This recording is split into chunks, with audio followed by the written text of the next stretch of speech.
Good morning, everyone, and welcome to the Moneycontrol live stream. You are watching Markets with Santo and CJ in association with M Stock by Mere Asset. Well, it seems like there is likely to be very less relief, but there is some relief coming in for the bulls at this point of time. If you look at the Nifty futures on the XGX, they are indicating a green start on the last street. Santo finally, after almost 5 days of losses on the indices, we are finally going to see a green tick at this point of time. But Qs overnight were quite negative. If you look at the Wall Street, indices there plunged as recession fears continue to rise in that country. Apart from that, the US Treasury bonds also took a dip. The yields on the US Treasury bonds also took a dip, clearly indicating that there is risk aversion among investors. But when you look at Asian indices, although they started on the weak foot, they have largely recovered most of their losses. And some of the indices, such as China, Singapore, are actually trading in the green at this point of time. That said, Santo, I feel that, yes, we have seen 5 days of selling, and I know that you will probably say, oh, this bounce back is probably not going to sustain. But in my view, I think that this pullback could have a little bit of leg. Not from a fundamental point of view, yes, because fundamentally nothing has really changed for us. But from a technical point of view, I feel there is legs to this pullback. If you look at the RSI, or the relative strength index of the Nifty 50, that has dipped below 30 yesterday after a long time, our first time since May 12th. Now, the last time this happened on May 12th, we actually saw a decent pullback in the benchmark indices for the next 2 to 3 weeks. So clearly, if investors do pick up the signs and there is a bounce back, we could see some bit of short covering happening, and probably that short covering could build momentum, and we could see a decent pullback in the coming weeks. Well, CJ, probably yes, but when sentiment goes really bad, market just doesn't obey any of these typical indicators, either on the technical side or any fundamental triggers for that matter. People are just in a hurry to sell, and that's what we are seeing in most of the mid and small caps right now. People have lost money, their profits have eroded considerably. They may still be sitting on profit. However, it's come down sharply, and they're fast approaching a point where they might just get up and say, okay, I'm just making about 20 or 30%, let me at least hang on to that. So that is what, that's what the mood is right now. There is still some pain left, and most likely my gut is that at every rise, people will just be wanting to get out. Those who have stayed back, the moment they see a bounce back in prices, they will try to get out. And remember, we are still not seeing the earnings downgrades kick in yet. That is something that is just waiting to play out. You're going to see fair bit of disappointment in the first quarter numbers. But Santo, everybody seems quite optimistic about earnings as far as India is concerned. Yes, globally there have been concerns raised about the earnings downgrades in the US, but in India, I mean, despite the sort of quarter that March quarter was, and probably June quarter is likely to be. I mean, come on, we know that the market will not wait for the June quarter numbers to come in to price in any sort of cuts to earnings or downgrades to earnings. And we have not seen that not to the extent that we have seen it in probably other markets around the world. So I am not so sure if probably Indian markets will see the sort of earnings downgrade, that probably we have seen in the US so far, and probably that is why I think I get a little bit of confidence that probably longer term investors might actually look at this sort of a correction as an opportunity to get in and rebuild their portfolios. Probably, CJ, but tell me, which sector do you see really performing well? Now, people may argue that valuations have contracted a bit, but that's because you're still hoping that the earnings what you estimated, let's say a couple of quarters back, that's still going to be on track. The companies are on track to meet that. That looks very difficult. And CJ, in the short term, forget fundamentals. It's all going to be technical factors only. In the past, also bear market, the same trend has been seen.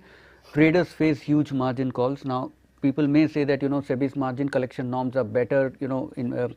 Clients are depositing margins with brokers. Brokers are collecting them on time. But yet, when prices dip, there's still also the mark-to-market margins that have to be paid. And I think for some time, the market may be oversold at this point. You might just see a bounce, but very hard to see this sustaining beyond the point. Well, only time will tell whether I am right or you are right. But so far, it looks like the indications are that probably I'm going to end up being right, Santo. That said, let's quickly dive into some of the stock action. While the market might be down and out at this juncture, but clearly certain individual stocks counters are showing good action at this point of time. Yes, starting with ITC. CJ, this is a market where you're increasingly going to see a flight to safety. Already we have been seeing it happen, play out in some way or other. Curiously, Santo, if you remember, yesterday or day before yesterday, the top two gainers on the Nifty were actually Nifty, Nestle India and Britannia. Now, these are two companies you were associated with what? Pricing power, right? Yeah. And clearly, I mean, that is something I think that the investors are also trying to get into,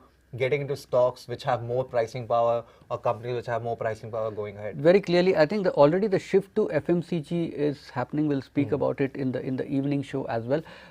In the case of ITC, very clearly the numbers, the fourth quarter numbers were quite good. Now cigarettes, unlike while ITC is a FMCG company, there are two things about cigarette. One is that the demand remains, it's not affected by the other factors which are applicable to other FMCG companies. Also, according to Motilal Oswal, raw material inflation in the cigarette segment has not been all that high, which is helping it.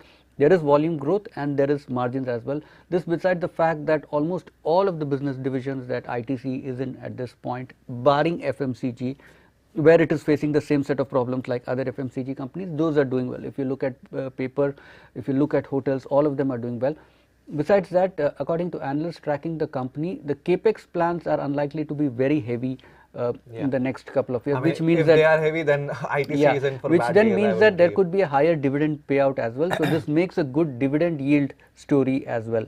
So all these factors, I think, at this point point to ITC being an outperformer in the market in the short term. Already the stock is up close to about 20%. It's among the best performing stocks in 2022 so far. Well, Santo, I believe the outperformance has already happened. I don't think it is going to outperform even more going ahead, because I just feel, given the sort of gains that we have seen, given the sort of earning expectation that have been built in now into the stock price, I feel upside could be limited because of these sort of factors. Ultimately, you are expecting that probably FY23 is going to be quite good, and we know by default investors tend to price in 1 year on earnings quite ahead of time. Apart from that, one thing that could probably be another limiting factor for gains in ITC, Santo, is the fact that a lot of retail and domestic mutual fund investors had bought in ITC, when they were when the stock was at very, very low levels.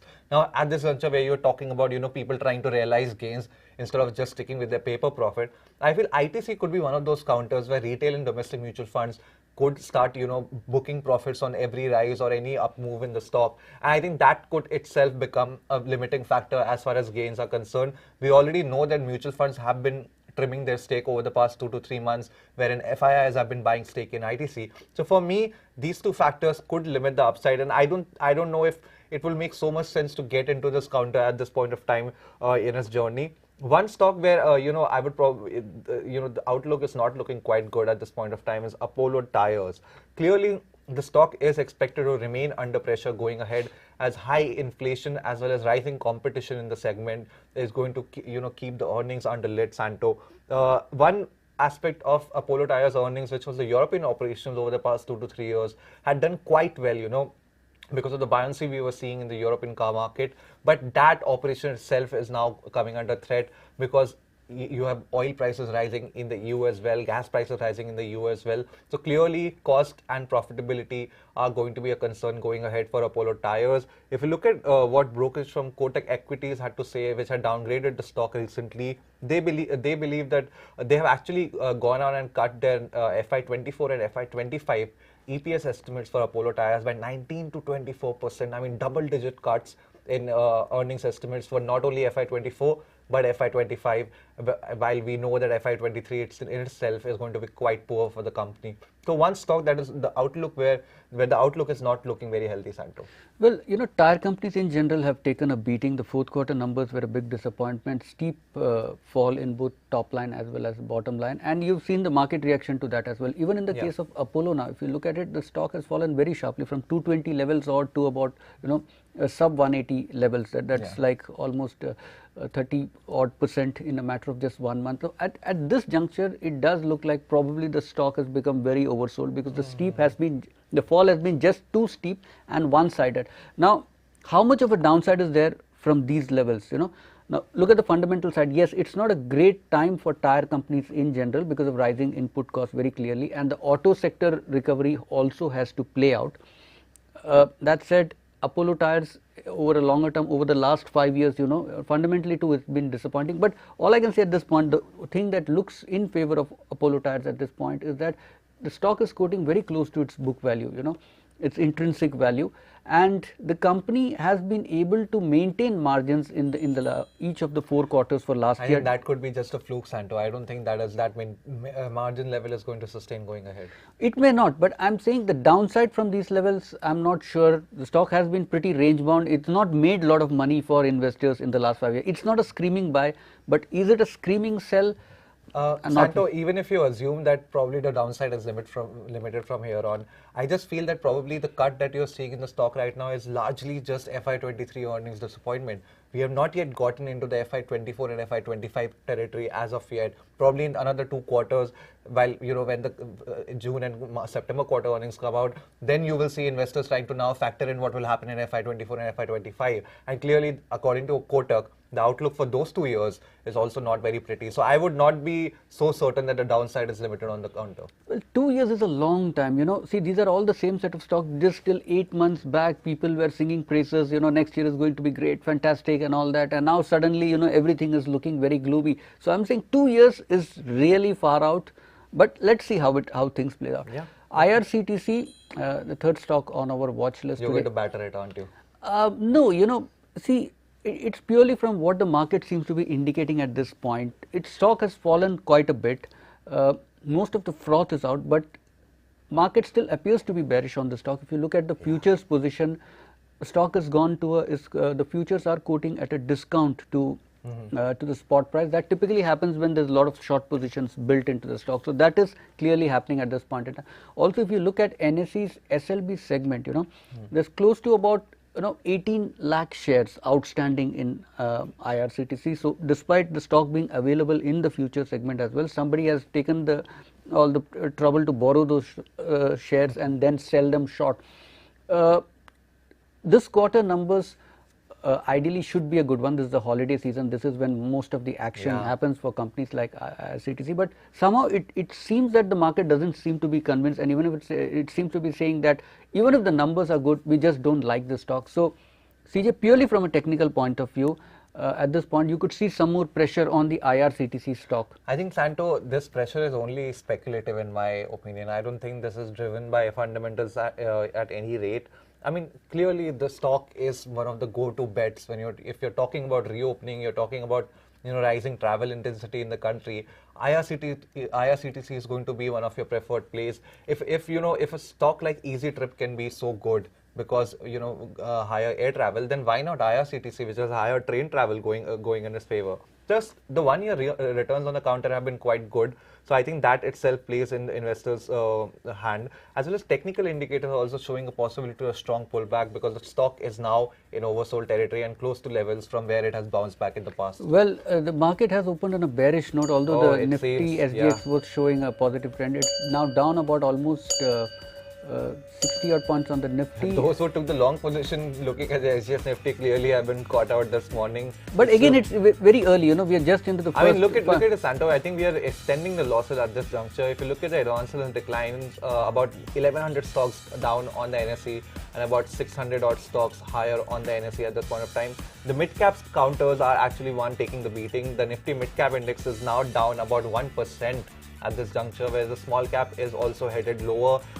Nifty Bank is clearly among the weaker sectors, down about 0.8%. So clearly a very, very weak opening. It seems like that enthusiasm that I had of a possible strong pullback, it is not playing out at this point of time. But I would expect that given the RSI, the level it was, I mean, if you could see a little downside, there is a good possibility we could see a pullback in the coming days ahead. Well, things don't look all that good at this point. Nifty already down 120. I mean, now NSE declines have actually risen to 1500 in just one go, Santo, from about 1100 now, about 1500 stocks are now in the decline. So is this the capitulation we've been waiting for? Well, let's see. Let's see. Anyway, moving on the stock list, Vesuvius India is on my radar at this point of now. This is a company that benefits quite clearly from the expectation of rising steel production in India, Santo, Moneycontrol Pro also had come out with a report on the stock suggesting that if you're looking for moderate returns in this market, probably Vesuvius India is your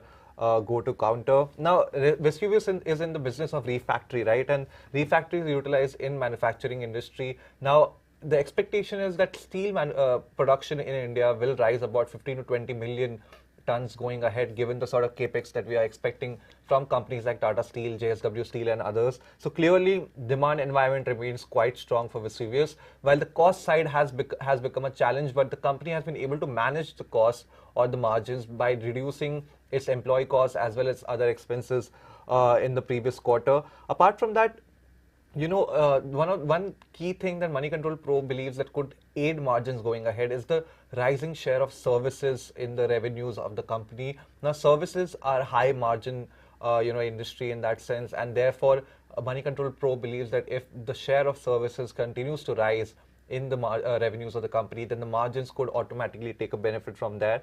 Apart from that, I mean, Santo has been talking about, how you should probably look at dividend plays, companies that are returning cash to investors. Now, Vesuvius has almost 25% of its market capitalization as cash on its books. So clearly, the cash position of the company is very healthy. And last quarter, they paid out a dividend about 27%. So there is an expectation that that dividend payout could also keep on improving going ahead, given the cash on the company's book. Well, CJ, when the outlook on the steel industry itself is not all that bright, at least in the near term, it's hard to be bullish on a company whose fortunes are directly linked to but that of steel industry has also announced a lot of capex. So clearly on the demand side, things look quite good. Well, yeah, but will those capex plans be on track is what remains to be seen if prices don't really hold.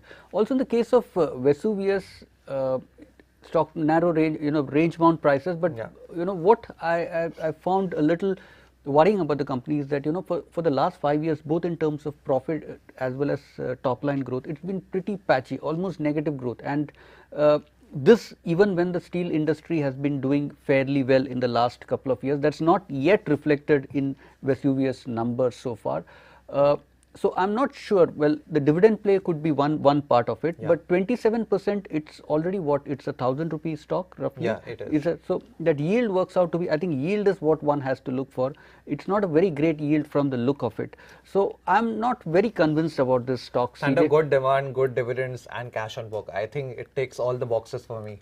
Well, last stock is a pure dividend play in that sense, dividend yield play. Indus Towers. Now, the fourth quarter numbers were short of market expectation. The stock has corrected since then also, but what seems to be working in favor of this company at this point is the fact that valuations are pretty reasonable. According to CLSA, the stock is quoting at almost a 75% discount to global tower. There's a reason for that, Santo. Okay, I know you will come to the reason bit of it. Also, if you look at the price targets put out by most brokerages, which are neutral on the stock, most broking houses are neutral on the stock.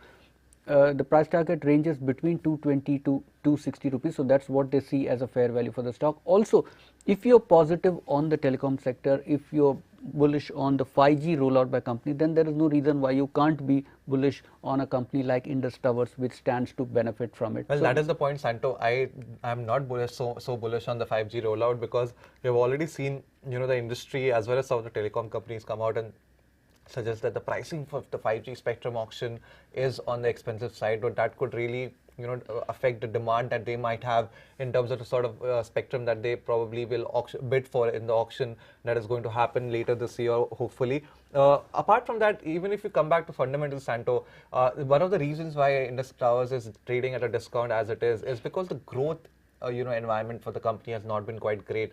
Telecom industry, while it has seen good days, it has not seen those good days because it is investing quite heavily on the capex side. Now, Jio is not investing on capex that much. Bharti Airtel is not investing on capex that much, and Vodafone clearly is not in a position to invest in its capex at this point of time. So if you look at the net tenancy additions of Indus Towers in the March quarter, that itself was quite underwhelming and declined on a year-on-year basis. And investors, analysts have been pointing out how that could be a going concern for the company in the coming quarters. So for me, you want to probably have a play on the dividend out there, but 5.5% yield. Protected? I mean, will your capital Yeah, be because protected? valuations are pretty reasonable. So you know how much of a I am not downside so do you sure, see? Santo. I mean, valuations are the way they are because of the 60% compounded growth in earnings over the last 3 years, 40% growth in top line. Look at the numbers, CJ, and I doubt if the